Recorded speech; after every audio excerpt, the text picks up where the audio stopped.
looked at your hotel, you kind of tend to forget to relate to it. For them, your website is literally the hotel lobby. They've never been to it. You have to present it well, whatever it is, however it is. On your home page, how easy is it for them to find the best deal available? It's changed again. Earlier, if Pune had about 100 hotels, maybe 5, 8, 10 years back, there used to be only about maybe 50 hotels which had websites. But now if there are 100 hotels, there are 100 websites. I can't think of a single hotel which doesn't have a website. So the customer window to shop around, the patience is reduced. They say you've got 5 seconds whether the customer likes your website or he doesn't. So on the home page, how easy is it for him to find deals? Maybe if he is to maneuver it as well, but how easy is it for him to get there? Images speak 1,000 words. Really, you need to get the images right. It has to be neat, crisp, no blurred images.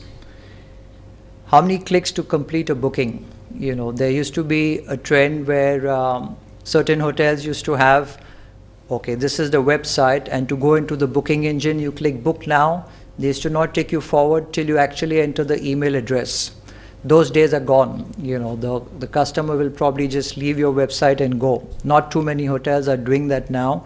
They don't have time. The window is reduced. You need to focus how easy is it for him to complete a booking on your website. Pretty much related to point 2, the guest needs to spot the saving to make a booking. Sooner the better. Is your booking engine secure? A lot of people develop booking engines from their website developers, but with crucial things like credit cards, payment gateways, you need to make sure it's done right. In a way, your hotel is liable for that. Okay, this is the second part. Everyone wants bookings on their website. It's pretty much the best way. You're paying minimum or no commissions, but OTAs, everyone kind of hates them, but you can't run away from them. Accept it. The sooner you do, the better. You rather partner with them rather than kind of saying, I don't want to be with them. So choosing a channel manager, it has to be reliable. You've got a lot of channel managers there which I've been giving it to you for free, literally. But does it actually work? Do your updates actually happen on time? In real time? It has to happen. Like I'm telling you, now hotels change rates even 4 times, 5 times a day, literally. It should tell you whether the updates are actually happened instantly. There's no point telling you after 2 hours, 3 hours, 5 hours, an update has happened, it's gone through. Sorry.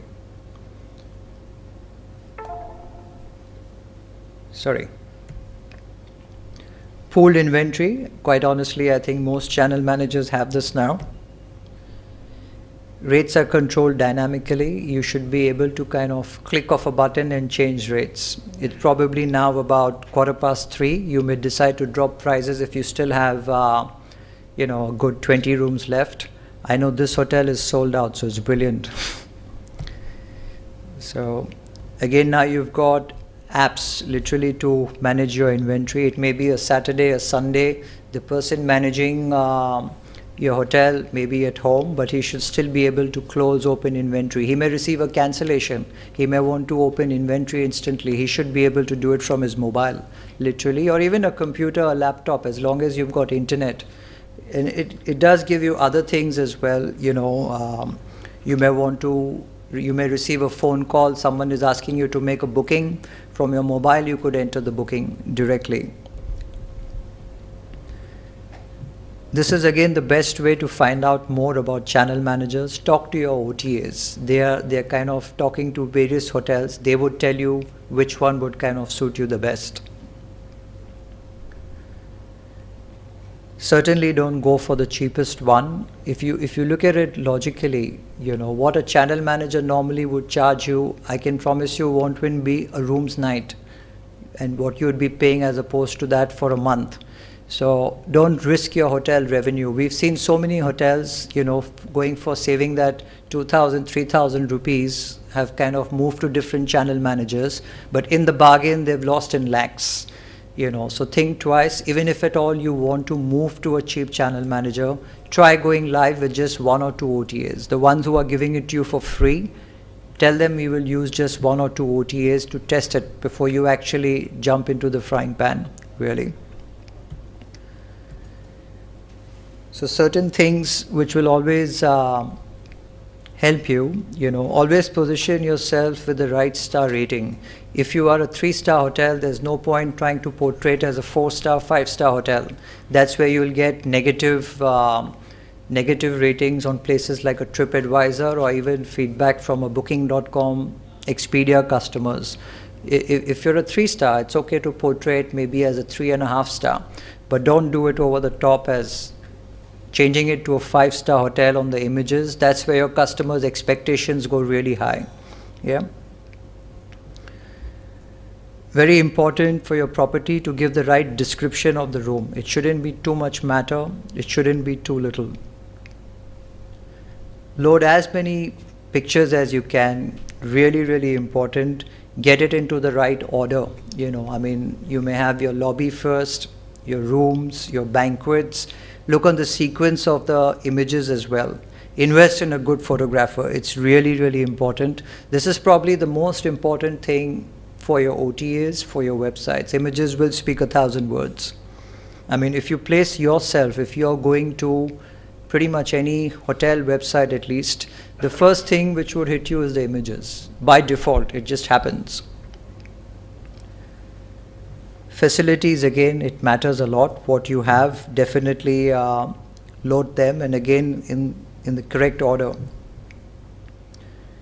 A lot of hotels shy out from putting their bathrooms, of course not in the home page, but if someone's clicking on the rooms, checking out your rooms maybe at the booking engine, if you've got good bathrooms, don't shy out from flashing them around.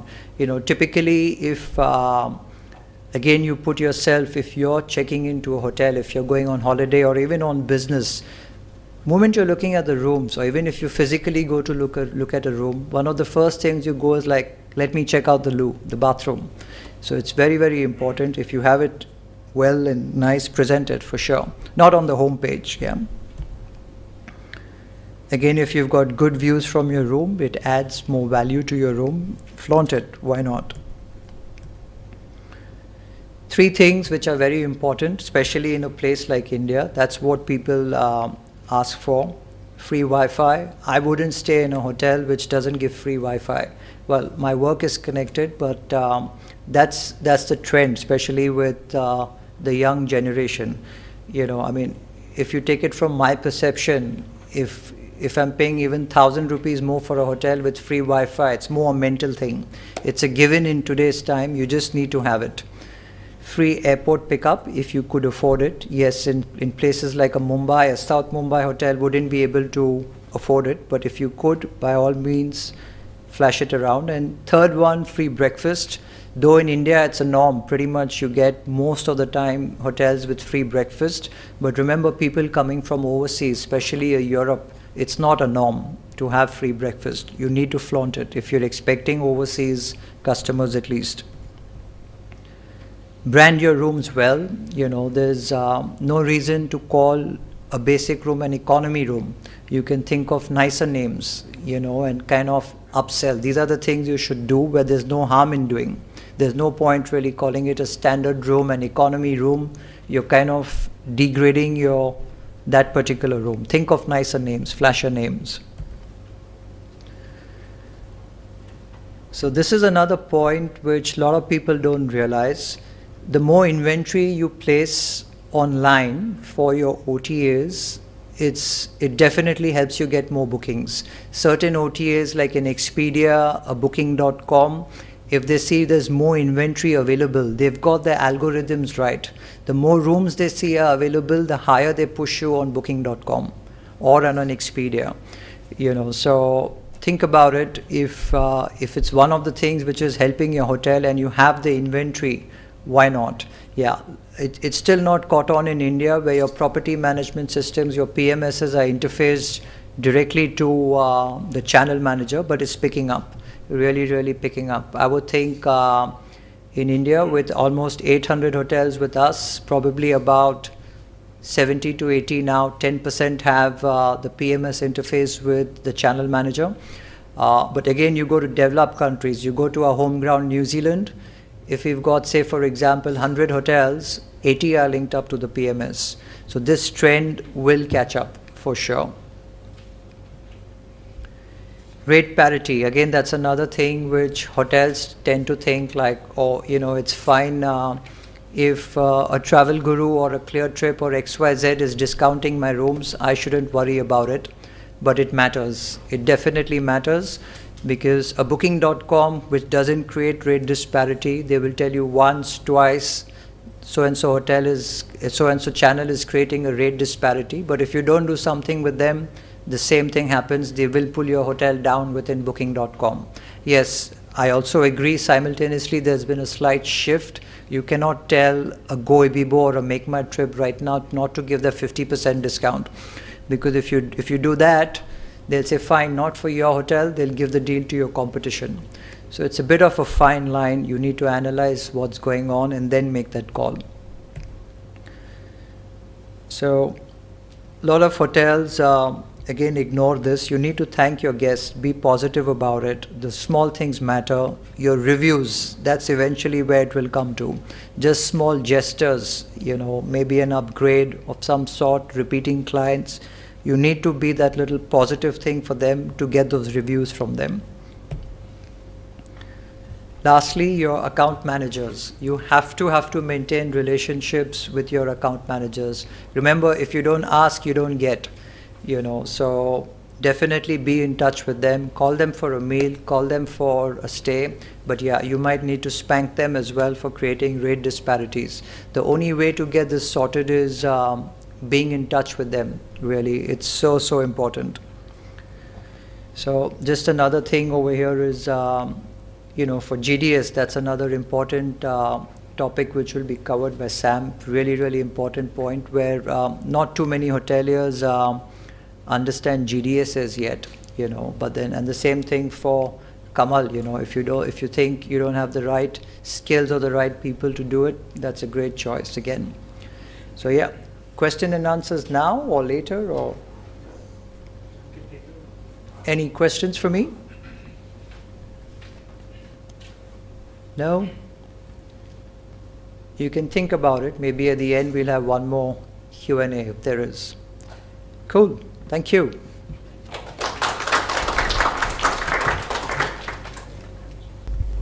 Thank you. Hello, can you hear me? Awesome.